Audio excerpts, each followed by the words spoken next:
You are now live. Thank you, Ayse. Welcome everyone to this evening's FBS Chat. Uh, Thank you, Nick, for joining us. Nick Perry is our guest this evening, and my co-host. Any of you who have been here before will know Gil, but in case you don't, it's Professor Gil Greene from Columbus, Ohio. Wow, I know. all the way. Um, so, Nick, thank you for joining us. Pleasure. Thanks for inviting me. You registered social worker, approved mental health practitioner, assessing children and adults in mental health crisis. You're also a visiting lecturer at Brighton University. The list goes on. Um, I normally like to ask our guests what was their first interaction with the solution focused approach and kind of what difference it made, or so I know you were trained at Brief, so yeah, tell us about it. Yeah, well, I kind of had my first experience of uh, solution-focused brief therapy from the Association of Psychological Therapies, which is a training organisation in England when I was working in London as a social worker. Um, and I went and I also at the same sort of time I went and started a family therapy training at what was then Kensington Consultation Centre. I did the first year of that and then got dragged into training as the last lot of approved social workers before the kind of the name changed under the Mental Health Act to approved mental health professional. Um, and then I moved out of London, came down to live in Hastings, which is where I still live, and was involved in what was then a kind of integrated crisis team, and and and got very immersed in that, uh, and although the kind of systemic thinking was very useful, I didn't go on and do further training at that point. It was only after I'd sort of become a senior practitioner social worker around about 2010, 2011, and I started supervising people that I came back into contact with solution focused practice because I was looking for some help really to learn how to supervise very experienced colleagues Mm. who were much longer qualified than I was, and I didn't always feel super equipped to supervise them. And Harvey Ratner was giving a solution-focused supervision course at the time. This is around about 2014, and I went and I applied for the training. Or for the money to do the training, and I got it from my employer, and I went and I did the 2 days in London, and it was just so inspirational. And so that was my first contact with brief, really, Mm. and a reconnection with solution focused practice. And then it was in the sort of the aftermath of the pandemic when those of us working in mental health crisis across disciplines had quite a tough gig, Mm. working when lots of people were shielding and working with people who had COVID when they were also experiencing mental health crisis, and doing lots of assessments with not many colleagues around, getting quite burnt out. And I Mm. said, I got to the point where I was thinking, actually, do you know what? I've had enough of this. I've been doing it X number of years. I know it's an important role, but I can't keep doing it at this pace. And I said to my boss, I think I've had it. And she said, well, look, lovely, lovely manager, Jenny. Thank you, Jenny. She said, well, look, can you if I can send you on some training that's going to help your spirit, let me see if I Mm. can do it. So I looked around and I thought, actually, do you know what? Because in our situation, and I don't know if I can say online with the NHS being so broken, and resources being so stretched, that actually it's really important to feel like you've got the wherewithal to be an intervention in yourself. And I felt like it was important to have some skills in my pocket to be able to make my role as approved mental health professional.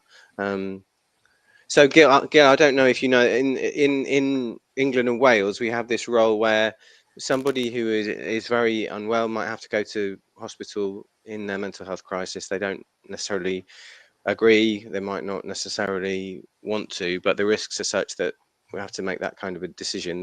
There's usually a requirement for a specially approved doctor, and hopefully a doctor with some previous knowledge of the person, and then an independent person who's taking this role, and that's the role that I take. It used to be a social work only role, but since 2007 you can be a variety of different professions but not a doctor.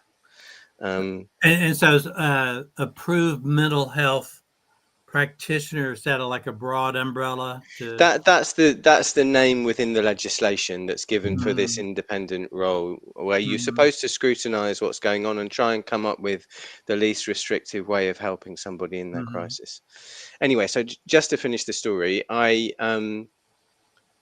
thought I need something to help me to make the most of the time with the people that I've got before the doctors arrive, to try and engage with somebody and make it a useful conversation for them. And that's how I got hooked into the online certificate in solution focused practice with Brief. I went on and did the advanced certificate, and now I'm accredited with the UK ASFP. So that's a very long-winded answer to your question. I'm sorry about that, but that's how it happened. But still very interesting. So initially it was a course on supervision.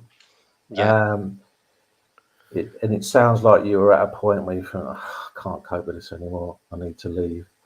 And then your boss, bless her, was it Jenny? Jenny, thank you, Jenny. Jenny came up with, go on some more training. So then you went back to Brief, is that correct? Yeah, that's right. Yeah. What was it about that second visit that made you want to carry on? Well, I've always been, I've always enjoyed learning that's experiential learning. It's helpful to read, and I enjoy reading when I'm not too tired and sleepy. But experiential learning, I always find the most enjoyable and interesting training and learning that I can do. And the Brief course was very experiential, so we did it all online. I mean, that was one of the things that was the kind of an unexpected byproduct, if you like, of the pandemic, was that lots of training that had otherwise been unobtainable for me, and so I wouldn't have been able to be released one day a week to go up to London from my base, went online, and then it became possible in a way that it hadn't been before. So yeah, so that was it was an opportunity for me to spend a day a week refreshing my skills and taking a different approach to it. And what kept me going with it, the question was, it was because I found it really tricky to apply it in my practice. It's not my role. I'm not seeing somebody for therapy, and I loved the approach, and I just wanted to see it work to the best of the possibilities in my scenario. And I was a little bit like a dog with a bone with it. And I would say to Chris Iveson and Evan George, bless them for their kindness, not rolling their eyes at me when I put my hand up for the nth number of time. Well, how's it going to work when I have to do this? And how's it going to work when I have to do that? And what about when somebody's psychotic? What about then? You know, and what about when they can't answer the best hopes? And all of these things that were going through my mind, just because I loved the approach so much and I wanted it. I could see how it could create a much more person-centered and power-aware intervention. So I just wanted to keep trying. So and then you get into a habit of it. So that's what's kept me going with it, really. Okay. What approaches were you using before you came to solution focus? Well, I mean, I think I would say I was aware of systemic theory, and very much was working from a set of social work values which had anti-oppressive practice at its core, wanting to respect people's stories and trauma and experience. That was always true. Our training as approved mental health professionals historically has been very legal. You know, there's a legal lens on the training, the qualifying training, because you're supposed to be the expert on the law to be able to tell the other professionals, you know, the limits of their powers and duties, and to try to ensure, as I've said, the least restrictive possible intervention. So the training has been very, very legal, and for those of us that are social workers, because you can be an OT, you can be a psychologist, you can be a social worker, but not a medic. You know, our professional training has been augmented by this legal training, but there isn't any. And this has been part and parcel of my work, really, since doing the training with Brief, is to lobby wherever I can, with whatever skills I've got, to include communicative practice, you know, therapeutic communication skills within this training. And I've just started to work with Social Work England in the hope, as one of their inspectors for higher education institutions offering this AMP training, just to try to see if it's possible to talk with universities about how they could introduce more of a focus on therapeutic communication skills. Wow. See, you said earlier that part of that role is not seeing someone for therapy. So what? Because I'm a bit thick, Nick. So in terms of, so you've got I guess psychotherapist working with a patient. Where would your role come in? What was the non-therapeutic side of it, apart from the legal side? Well, I mean, effectively, the role of the AMP is to coordinate the professionals that are needed to provide an assessment of somebody in relation to the Mental Health Act and their possible need for detention to hospital.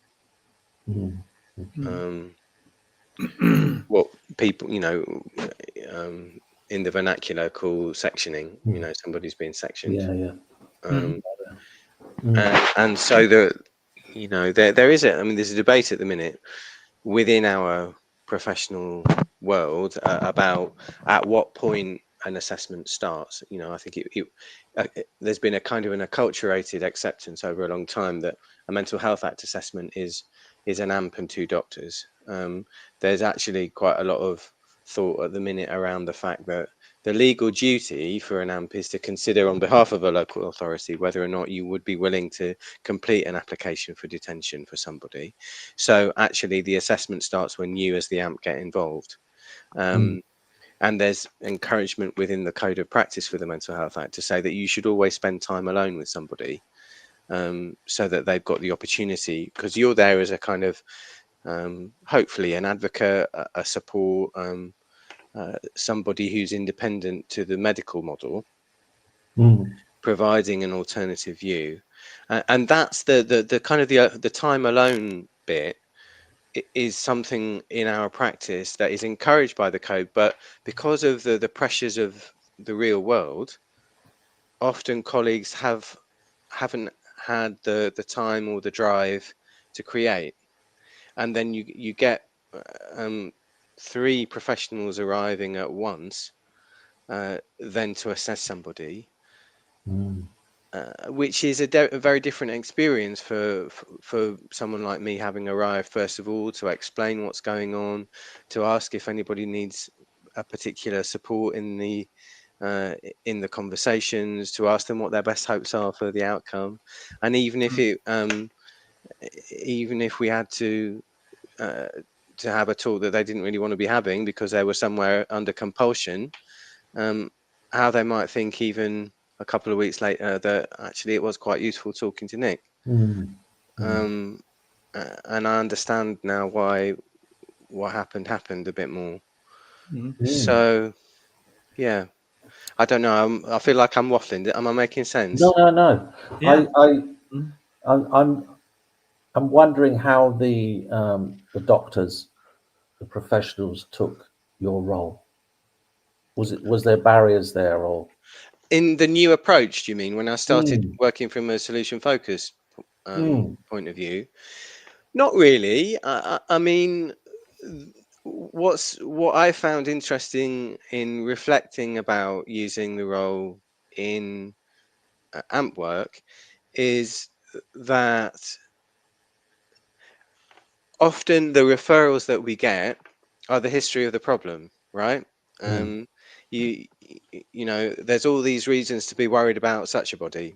There's all these risks that you need to consider, and to be able to arrive 40 minutes before anyone else, and sit and have a conversation about a history of capability, and what somebody's best hopes might be for the whole legal process,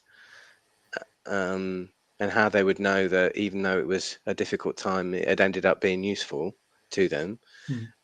All that information, that new information, is really important for the doctors as they come in, and they've got their own training. You know, the medical model training does tend to be pretty problem focused, but if they've had a briefing beforehand that gives a picture of somebody with strengths, and a network and people that love them, and things that they've done well, and things that they've been trying to do even before they got here in this crisis moment, it creates a different sort of balance, and a different sort of experience for the. And I suppose even though I have to let other colleagues ask questions in the way that they're trained to do, I can certainly add into a conversation that they're having with the person some of the things that I've learned beforehand about their strengths, and balance out some of the comments that might come across as a little bit negative or critical about their actions. So doctors, I think, have been, in some ways, it's given them more information on which to make their own judgments. So I think they've been quite open to it, really. Good. I hate to ask this. I do. I hate to ask this question. It's so solution focused, but in under those circumstances, what difference do you think it makes asking solution focused questions, identifying best hopes, competencies, strengths, compared to a non-solution, if you weren't using a solution focused approach?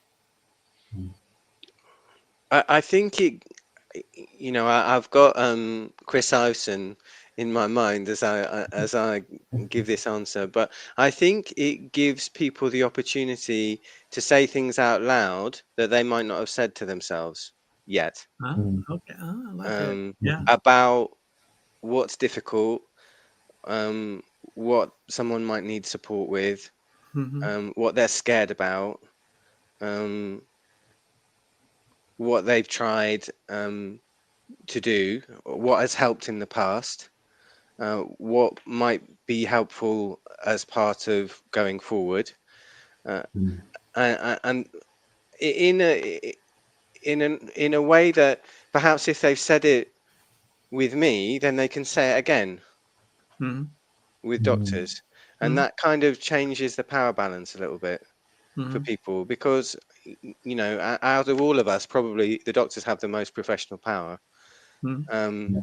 but and sometimes people in these sorts of times can just clam up a little bit because of the gravity of the situation they're in, and the whole environment thing, and the opportunity to practice what they think and to say what they want, I think it makes a huge difference. It's really interesting because, like you say, that there's the medical model. So let's look at the underlying causes, what's led to this, what your capabilities are. Your conversation seems to be quite different, and I guess the people that you spoke to, were they used to being asked those sorts of questions? How did it come across to them? No, I don't think.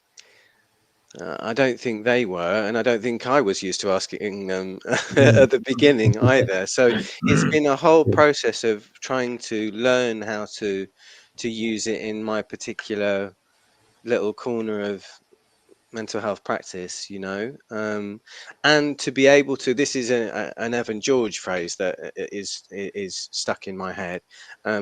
Twin track the statutory role and the solution focused conversation. So I might have to say, look, I know you don't want to be here. You've been brought here by the police, perhaps, to a place of safety because they're worried about you. And my role as an approved mental health professional is to uh, convene this assessment that you have a right to under the law. But I've come early because I want to try and have this conversation in a way that can be useful to you, so that when you look back on it, you might have the possibility of thinking, oh yeah, no, I'm glad we had that talk and it did end up being useful. And so that's the way that have to try to balance the two roles, because I have to be honest about what I'm there to do and the decisions that are within my power, and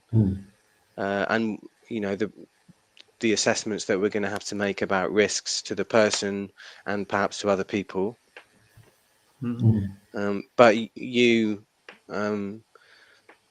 such a body, have the opportunity to be a partner in this process. If we can find a way of talking together that ends up being useful. What is the setting for these kinds of conversations, these meetings?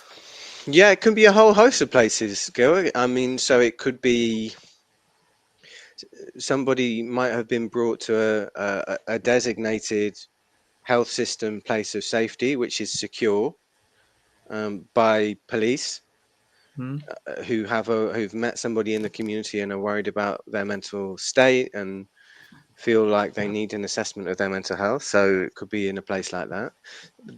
We don't, in my opinion, have enough of those places. So often police colleagues will take people to accident and emergency, which is ED.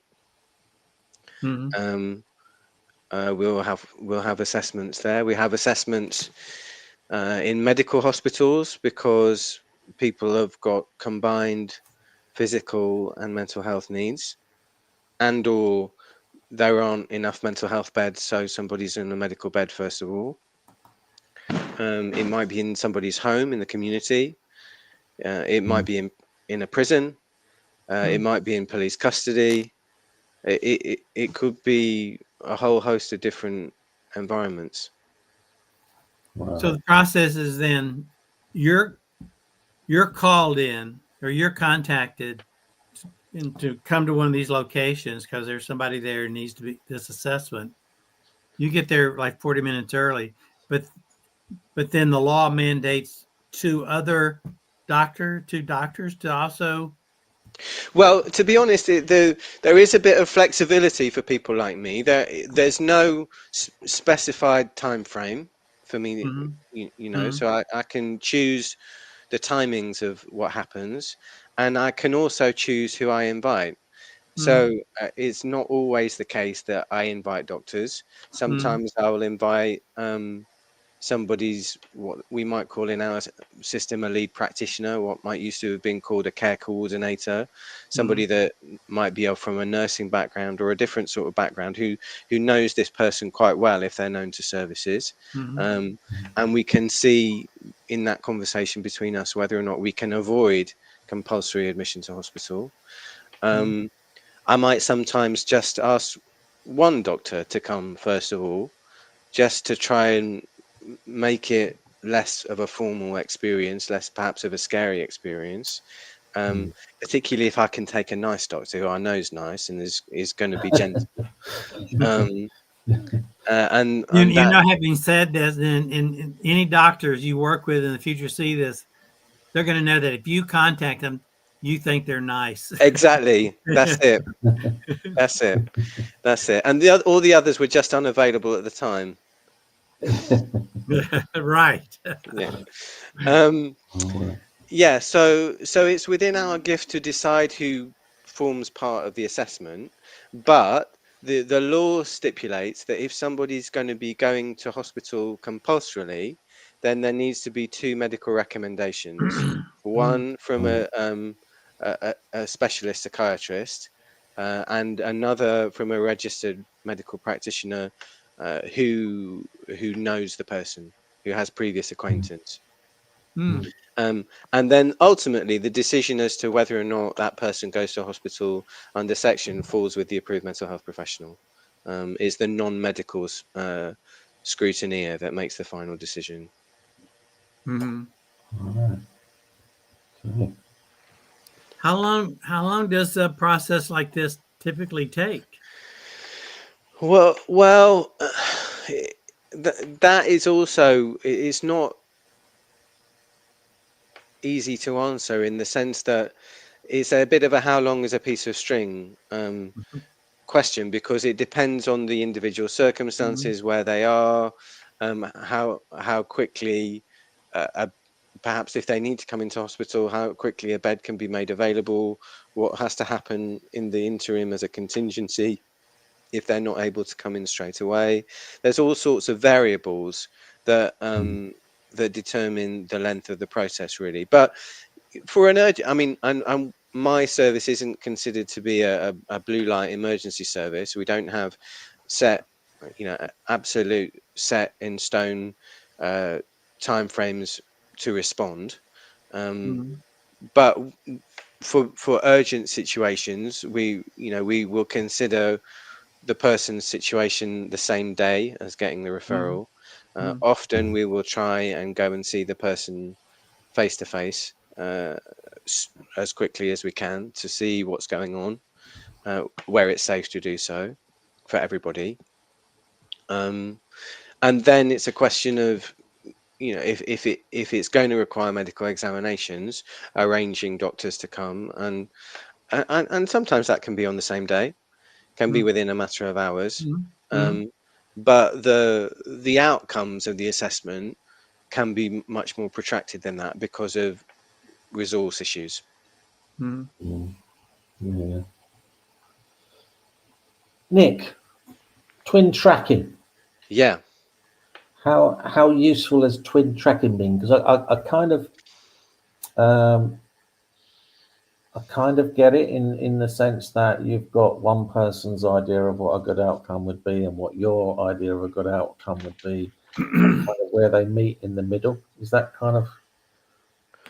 Yeah, I mean, you might end up having conversations that go something like, we might want to be talking about an outcome that suits you, but also suits me as someone who has a duty of care for you, and also suits your mum, and having different person perspectives on what the outcome might be, because at the end of the day we have to make a judgment on risk, in a situation when somebody might even not have the mental capacity to make a judgment for themselves about their own safety. Um, so so in that sense there are similarities. I mean, I've been very privileged to work with Guy Shannon over the course of this year, doing a project over the summer where I was able to co-train 3 cohorts of approved mental health professionals from different parts of the country with Guy, using solution focused practice for their AMP work. And in our talking about it, Guy devising this training, which we did over a sort of 5 or 6 week period, he talked to me a bit about his recollections of signs of safety, which is a child protection oriented way of using solution focused practice that I think came out of Australia maybe in the 90s. And there are similarities, I think, from the child protection statutory role and the the mental health crisis statutory role, in the way that we try to negotiate a good outcome from somebody's point of view, but also takes into account the opinions of other parties. Yeah. And I guess it's the way that's delivered, because we know we can't force people into change, but it's almost like offering it up. This could be, Yeah, and also being honest about being a decision maker as well, because at the end of the day, I might have to make a decision that they don't like or don't agree with. Yeah. Okay. So it sounds like you have many situations where you are talking with the client together with the other mental health professional representing the medical model, that so that the interview happens with you and another professional and the client, and so you are in that process using solution focused questions or working them in. Is that right? Kind of working into the conversation? Where it's possible to do it, I will. What I tend to find easier to do is to have the time alone with somebody, and to have a solution focused conversation in that time alone before the multidisciplinary interview. Okay. Because, doctors have their time frame, the questions they want to ask, their the way that they do things, and it's not always possible for me to be able to, although I will chair that multidisciplinary interview, I can't get the doctors to ask solution focused questions if they don't know how to ask them. Right. So so they still have to go through their own process. And as I said before, I try to balance whatever information they derive with some of the information that I've obtained from the time alone beforehand. Yeah. And in that way, I try to introduce solution focused practice derived information into the joint interview. Yeah. Okay. Yeah, I'm just trying to get a picture of what this would look like, and in so doing, also hopefully anybody who watches this video later gets an idea how that process, how you work in the solution focused approach and within the legally required process. And in terms of the writing that I've been able to do about the joining of the approach with my statutory role, um, in that time alone, that 40 minutes an hour that we have, it's often been possible to have a conversation in quite a classically brief way, where you'd ask about best hopes, you'd go on to describe a life containing the preferred future. You'd be able to scale someone's proximity to best hopes being lived out to before we'd had this conversation, and then one up the scale, uh, and in crisis often only half a point up the scale, Mm. and get a wealth of detailed information about previous capability and hopes and strengths and a network and Mm. ideas about how to take things forward. Lots of things that are Mm-hmm. useful to be able to then talk to doctors about. Yeah. Do You, obviously with, oh, yeah, without go on. without giving any names, but is there a recent case that stands out for you when you look back on it and think that was the best it could have gone? Yeah, there are loads. There, there's not just one that comes to Mm. mind. I mean, over the last 3 or 4 years, um, I've kept a little diary of, anonymized uh, diary of occasions when I've been able to use solution focused practice in a way that I thought ended up being useful. And maybe there are 30 or 40 entries in my diary at the minute. And that's not to say that there's only 30 or 40 occasions when I've used it, but 30 or 40 memorable ones when Mm-hmm. something's happened um, in a way that has touched me, touched my heart, and hopefully been useful to somebody. I, I mean, I won't go into too much detail, but one of um, the case studies in my chapter and forgive the plug, the book that will be coming out in the early summer. And what is the title of this book? So the title of the book is Solution Focused Practice and Mental Health Crisis: Inclusive Support Towards Safety and Hope. All right. Um, Wow.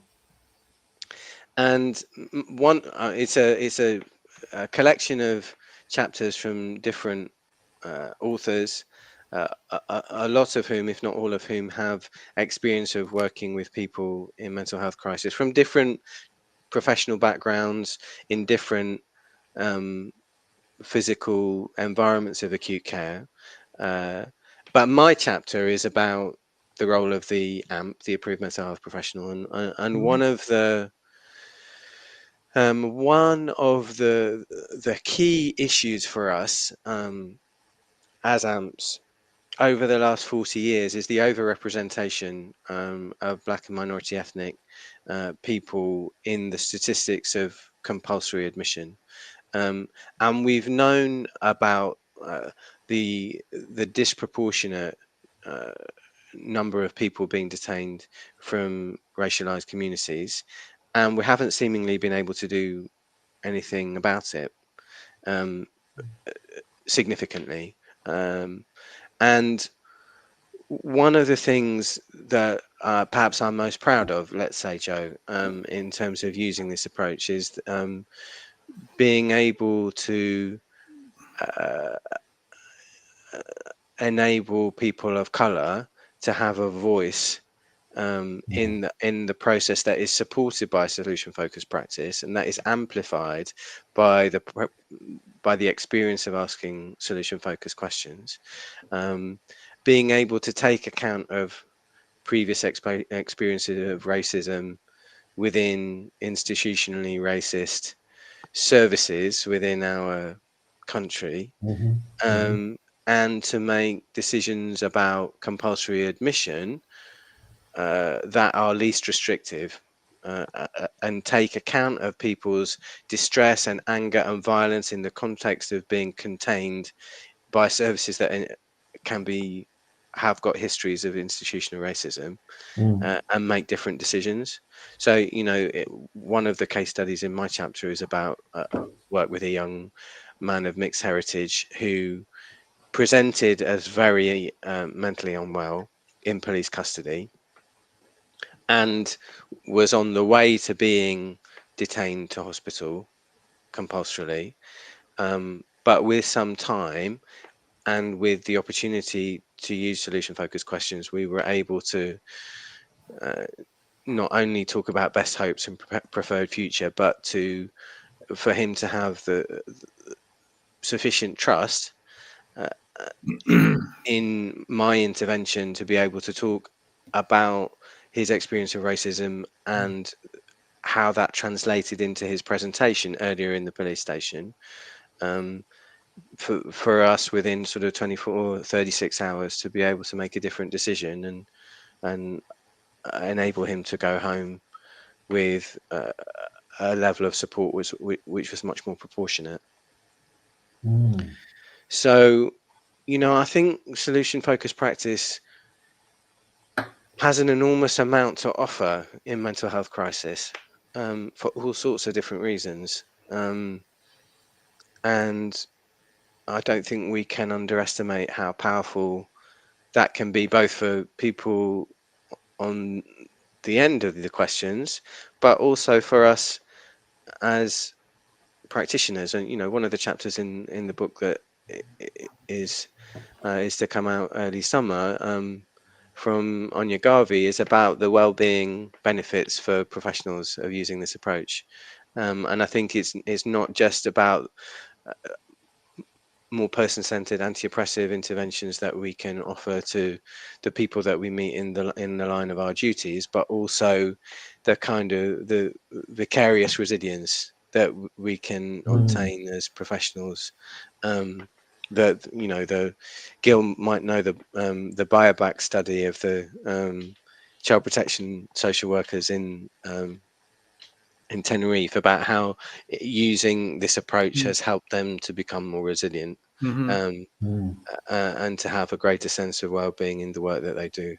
So I think it's both, and it's important for the people that we have the privilege of working with in times of crisis, but also for us in our sustainability as professionals. Yes. So what you're saying that it's using a solution focused approach can be a protective factor in preventing burnout. Yeah, for sure. Yeah. And I came across that study. I recently co-edited a book that came out the end of October on using a solution focused approach in healthcare coaching with a couple of people in Toronto, Canada. One of the chapters I edited was written by a nurse in a pediatric psychopharmacology clinic. And she talks about burning out until she discovered the solution focused approach. So, in helping edit that chapter with her, I came to pull together some literature on burnout. And there's 2 or 3 other articles that deal with kind of burnout, solution focused approach as a protective factor in burnout. absolutely right. And I don't think that the importance of that can be underestimated at the moment for health and social care professionals in our country and further afield, because times are tough. Times are tough. Because in terms of solution focused as an intervention, because when we look at all the statistics in terms of prison population, children excluded from mainstream education, whatever, it's overly represented from the ethnic minorities. What is it about this approach that makes it culturally competent, whatever the phrase is at the moment? Yeah, I mean, I've been. It's been so educative, this process of the writing the book with my Mm, co-authors, because I know enough now to be able to say that solution focused practice isn't a panacea mm, um, for all of these long-standing um, discriminations um, in our society, in our culture. But there is something about having the person you're talking to as an expert on their life, mm, um, and taking a not knowing point of view, Mm, um, and being able to ask questions that draw out the strengths of the person and the strengths of their network, um, mm, that predispose the information that you're deriving to be information that um, acknowledges the the acknowledges the expertise of the person mm, um, on themselves and their mm, situation. Um, I don't know if I'm explaining this very well, but no, yeah, yeah. the I wouldn't I hesitate to use the phrase culturally competent, because I think that there's an extent to which that suggests that we might know Mm, mm, about somebody's culture mm, sufficient to be able to be useful to them. Um, mm, and perhaps I might know a bit about somebody's culture as a kind of middle class white guy um, who's kind of interested in difference, and I might, but that's not the point. The point is prioritizing and giving a platform for the person to talk about their own expertise on themselves and their community, mm, um, yeah. and to ask questions that result in answers about Mm, capability and support and what that looks like that I would never come up with in a million years. yeah. mm, mm, Um, Yeah. so I think that's the way it's helpful, Yeah. and it supports. Yeah. Although my professional training is social work, and my social work values are dear to me. Mm, Um, and that includes an anti-racist approach to my work. Um, solution focused practice, it supports that, mm, but it doesn't deliver it on mm, its own. mm, It supports somebody being able to speak out these answers about what they need and who can help and what has helped in the past that I mm, won't ever know about. yeah. mm, And also, regardless of ethnicity, it's still that uniqueness, that expertise of that person, because they're still unique even Yeah, mm, amongst us. Homogeneous. yeah. I love the way you explain that. Thank you, Nick.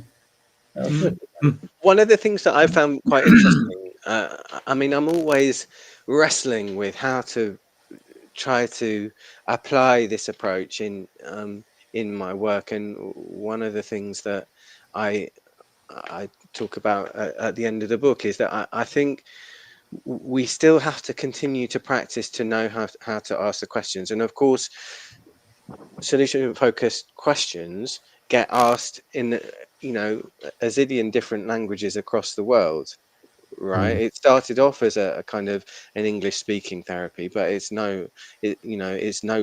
obviously no longer an English speaking therapy. But I do think there are ways in which, so for example, I ended up assessing a young person who was born deaf and signs.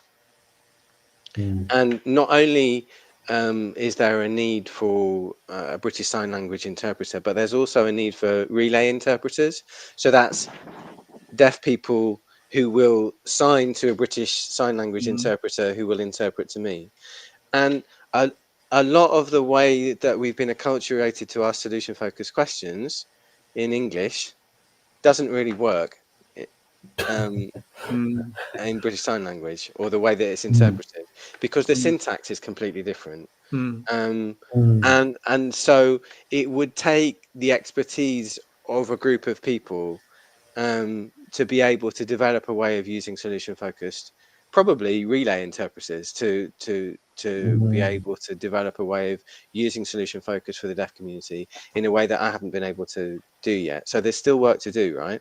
Sounds like a future writing project.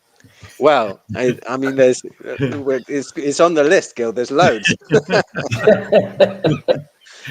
Gil's always pressuring people to write stuff. He loves people to write stuff, and I think it's great. It's not pressure, it's support. Yeah, I'm a cheerleader. It's manipulation, Nick. It's very simple. Let's call it what it is. I was going to say the word is manipulation, because if you say I'm not doing it, he knows exactly what to say to make you do it. Oh, well, there is that one for example. Yeah.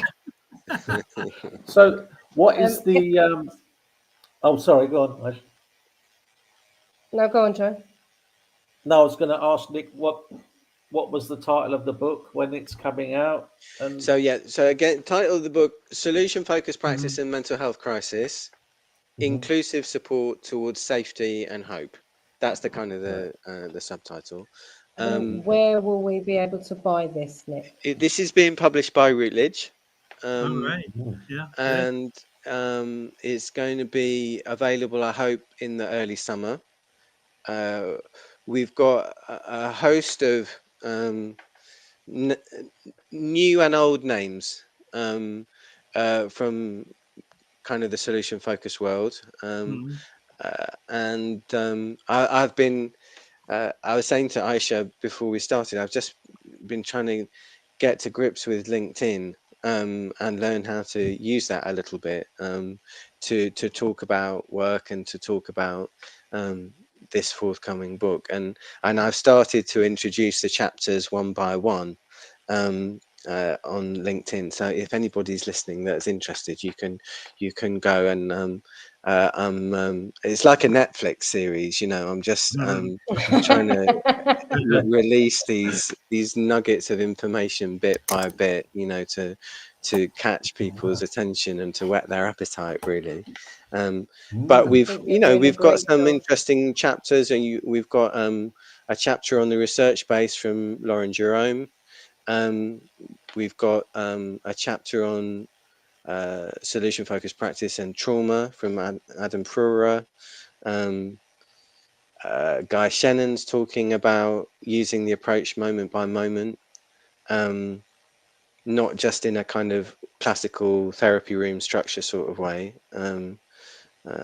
but you know, knowing how to just ask solution focused questions in a useful way, in a timely way within an intervention.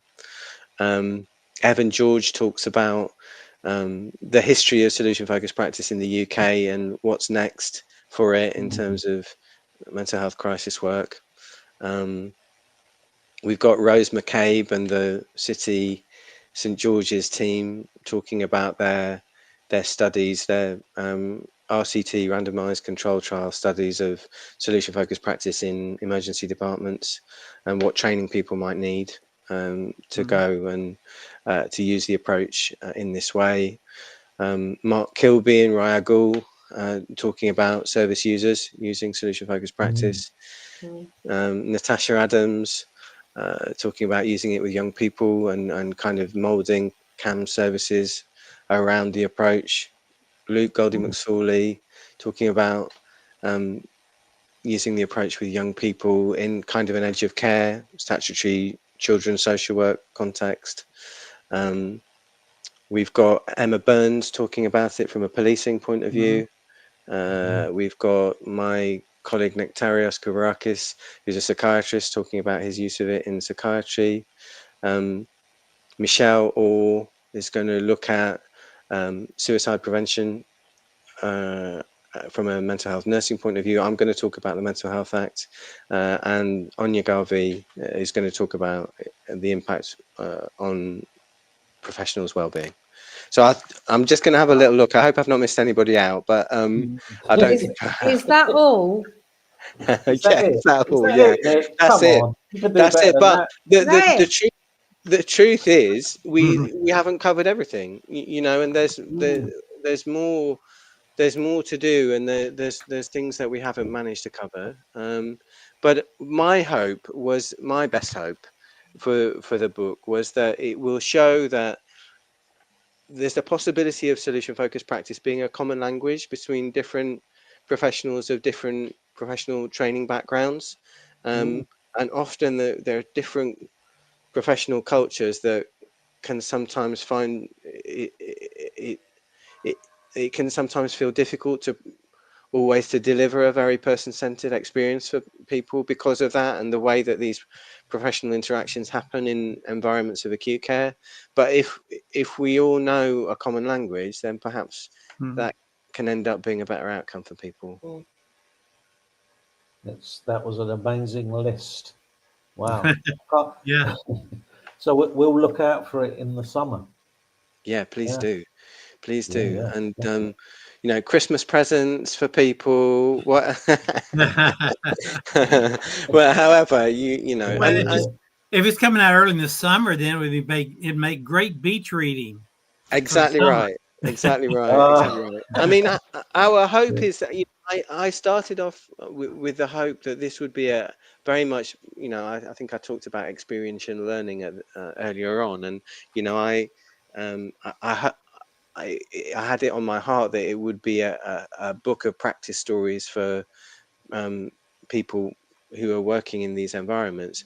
But I've ended up hoping that it might be read by you know, NHS and local authority leaders who are responsible for the way that their departments operate and the models from which they work. And I really hope at a time of change within the health and social care landscape in the UK, that the book can speak to that really, and policymakers and decision makers will think about the benefits, not only in terms of brief interventions in efficiency and person-centered experience and anti-racist practice, and well-being and burnout related stuff for professionals, and think, actually, you know, maybe we should look at this more closely as a way of working.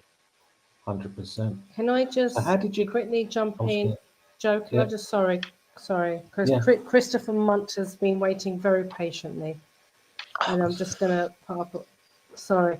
So Christopher, I have been a supporter of SF for some years now. My only caveat is that mental health, some patient service users are medicated to a point where their function and faculties have become blunted. Then goes on to ask, Nick, I wonder what your views are on the recent pilot of utilising open dialogues in some of the mental health trusts in London, which has extended to its usefulness in assessments. Well, I'm a great big supporter of open dialogue. When I did my training at Kensington Consultation Centre, I had the privilege of hearing Jaakko Sakola speak, who is a Finnish psychologist. I think he might be a psychiatrist. I can't remember, but it was very you know, figural in the whole open dialogue movement. I think solution focused practice and open dialogue are cousins. Dialogical approaches are cousins, but in my experience of open dialogue, it needs to be used in a much more planned way. The reason I advocate solution focused practice in mental health crisis is because you can, you know, if you have 10 minutes with somebody, you can use the questions, and hopefully, you know, referring to Joe and Ayse's paper, even if they don't even answer, something can that can be going on afterwards. They've got a question that's stuck with them that might end up being useful to them. So that's the way that I think they connect. I think they're cousins, but I think we can use solution focused practice much more flexibly and readily in environments of mental health crisis. I Thank agree. you for That's one that. of the Right. things I like about solution focus is that it's person centered. It's not directed, but yet it's structured. There's a structure to it. Yeah, yeah. And even not only is there a structure, but it can also be used in unplanned ways without the structure. Oh yes. You know, you can ask a scaling question that ends up being useful. Yeah. Just, you know, it's a way of thinking. Once you've Yeah. internalized it, it's a way of thinking, way of perceiving the world. Yeah, for sure. Yeah. I mean, we have the hour's already come up, guys. So I was going to say any very, very quick last questions, Joe. Well, they weren't quick. I was going to ask something else. Never mind. Well, you don't need to get all sad about it. Go for it. No, just how did you get this array of stars all together to write this one book? That was all it was. That was maybe brief. I think I just somehow I just knew they'd say yes. There you go. I think it was just an intuition that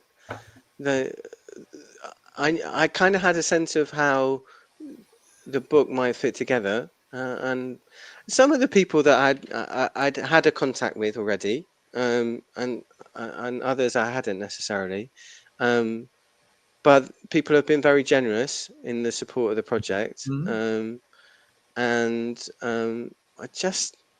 I thought they would say yes. There you go. What was you going to say? And you got the publisher to agree to that as well. That to say yes. That's good. Yeah. That's good. Yeah. Yeah. Exactly. So Nick's the guy to know with things like this, guys. Yeah. Well, it's been a massive learning curve for me, for sure. I mean, I've never done anything like this before. But what I realized, and I say in the introduction of the book, is I realized that the role of the approved mental health professional and the role of an editor isn't that different, because you're asking people to come to a certain thing at a certain time, having read certain things, and be part of a helpful outcome.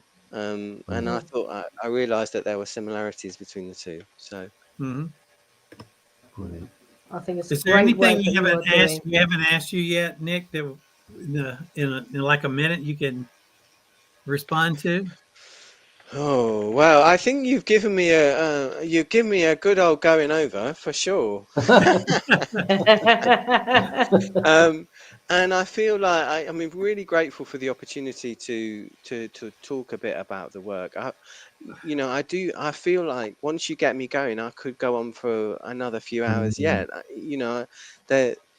There's so much I think this approach can offer to us working in the fields that I know that Ayse and Joe work in, and that I've been working in, and I've been really pleased to be able to talk about the approach with other AMPs across the country, and I do think that as a last thing for me to say, I think there's scope for this approach to really become embedded in the way that we do our statutory role, with a little bit of luck and a fair wind.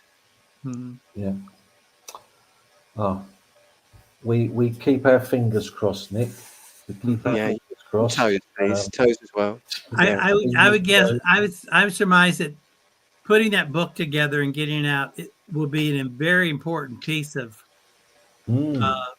embedding it, making it more of a part of the routine practice, mental health practice. But getting something in writing like that and published, I think, is a critical piece of that process. Yeah, I'm hoping it will be a real platform for other things. Say again, Joe. I don't think we've managed to say it, Nick, but you're also lecturer at Brighton University, right? So so I teach on the AMP program there. So the kind of the qualifying training for the role that I do, I teach. Offer some teaching at Brighton. So yeah, they're getting their fair share of solution focused practice as well. Brilliant. Brilliant. Very good. Well, wow. We have come to the end. We've passed the end. I don't know what time it is now, but Any last words? And that does not mean to ask a question. It's Any not last words for for Nick? Let's start with you, Gil. It's been great getting to know you today, meeting you, and hearing your story and your experience. You're doing really sounds like groundbreaking work, especially in the UK, and really enjoyed hearing your story. So you made our job today a lot easier by telling your story so well Oh, about thank you. It's solution lovely to meet you focus. guys. yes, Yeah. definitely. And echo what you said at the end there, Nick. Hopefully, um, we can start spreading the news through social care, through the NHS, through all these organisations that have months and months and months of waiting lists. Let's see what we can do with that. For sure. But yeah, thanks, mate. You've been a pleasure to talk to. It's been really, really nice. Thank you. No, Thank no, you. you're more than welcome. Thanks for the invitation. I appreciate it. And Nick, from me, it has been a pleasure. I've learned a lot about you today. We haven't actually ever spoken before, other than through some No. words on LinkedIn here and there. And it was Yeah, just yeah. straight, yeah, Nick, you're joining us. I don't even think I asked. I just said you are. No, So yeah, it's been absolutely brilliant. no, it's lovely. It's been a pleasure. It really has. Anybody called Ayse, my daughter's called Ayse, so anybody called Ayse, you know, I'd do anything for. What could go wrong? Exactly right. they're they're both Well, for princesses, I'm everybody. sure.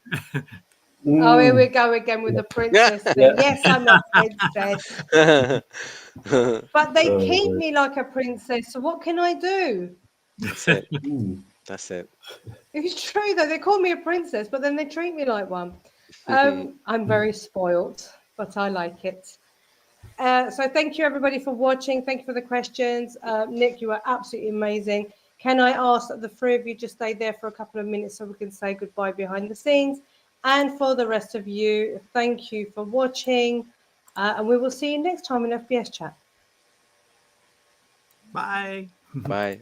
Bye.